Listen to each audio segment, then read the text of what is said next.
بص يا صاحبي، تعال اعلمك ازاي تستخدم اقوى واحدث اداة لانتاج الصور بالذكاء الاصطناعي بدقة وجودة عالية جدا جدا. وكالعادة قبل ما نبدأ الفيديو ما تنساش تعمل لايك وتشترك في القناة وتفعل زر الجرس علشان يوصلك كل جديد.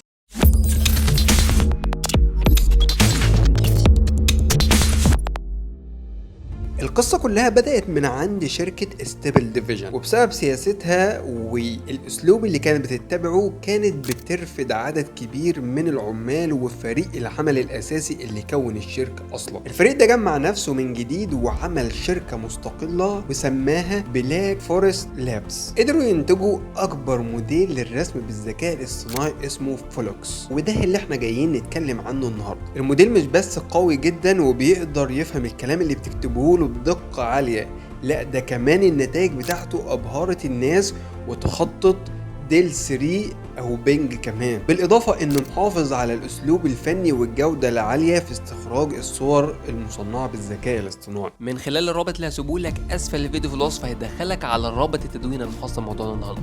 وزي ما سمعت كده في مقدمه الفيديو وزي ما سمعت كده في قصه الاداه دي وكيف ان هي نشأت، الاداه دي هتتفوق على اي اداه لانتاج صور بالذكاء الاصطناعي.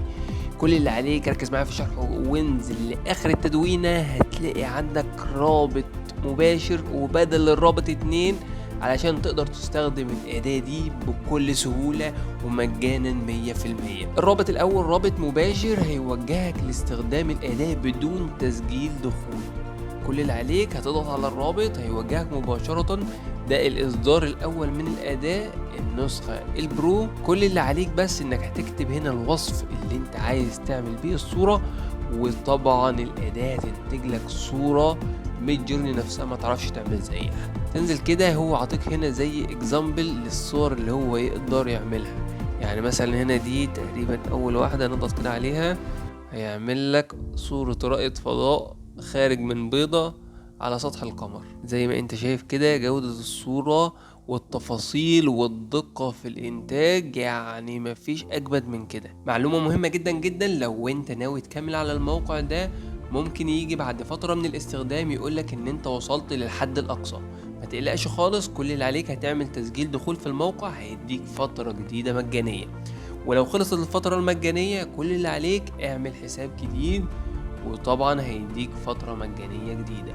وتسجيل الدخول او انشاء الحساب سهل جدا على الموقع ده، وكل اللي عليك اي ايميل وهم كده وهوبا هيبقى معاك حساب جديد. ولو دخلنا على الطريقة التانية لاستخدام اداة فولوكس هيدخلك على موقع تاني اسمه FAL.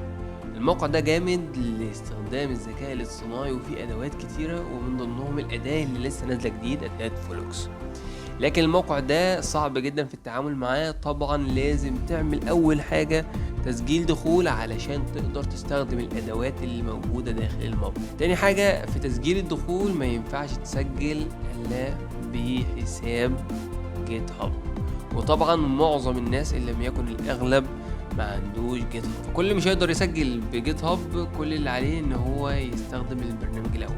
انا طبعا عندي حساب على جيت هاب فهعمل ساين ان كده. بعد ما بننشئ حساب الجيت هاب وبنبدا ان احنا نسجل بيه على موقع FAL هيبدا ان هو يظهر لنا رساله بالشكل ده. كل اللي عليك بس ان انت هتوافق هنا كده وهيبدا ان هو يرجعك تاني للموقع علشان تقدر تستخدم الادوات الموجوده داخل الموقع ده. وطبعا زي ما انت شفت كده رجعنا مباشره للاداة اللي احنا هنستخدمها وهي اداة فولوكس.